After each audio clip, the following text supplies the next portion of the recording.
মানুহ কুমাৰ মানুহ এই কিনা কাৰণত নদী ভাঙাৰ পিছত আহি বৰবাৰীত ঘৰ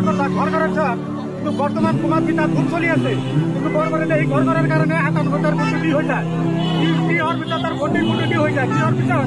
তার ভোটির ভোট এই কাগজের ভোটটো ঠিক হয়ে যায় কি তার মানে নদী ভাঙার পিছত আকৌ নদী ভাঙার পিছত সেই দৰং ডিষ্ট্ৰিক্টত তাতে তাই ঘৰ বস্তি কৰি আছে বা কিবা খেতি খোলা কৰি তাতে বসবাস কৰি আছে ইফালে তাৰ মাটি নাই চব মাটি ঘৰত নদী খহাই উঠাই লৈ গৈছে তেতিয়া আৰু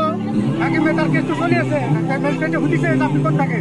এই মানুহটো কৈছে যে আমি দৰং ডিষ্ট্ৰিক্টত থাকোঁ আমি পৰিয়ালটো লৈছোঁ তাতে কিবা মই অভিযোগ কৰি আছোঁ সেইকাৰণে এই কেছটো তাৰ বেয়া কৰি ফেলছে সেইকাৰণে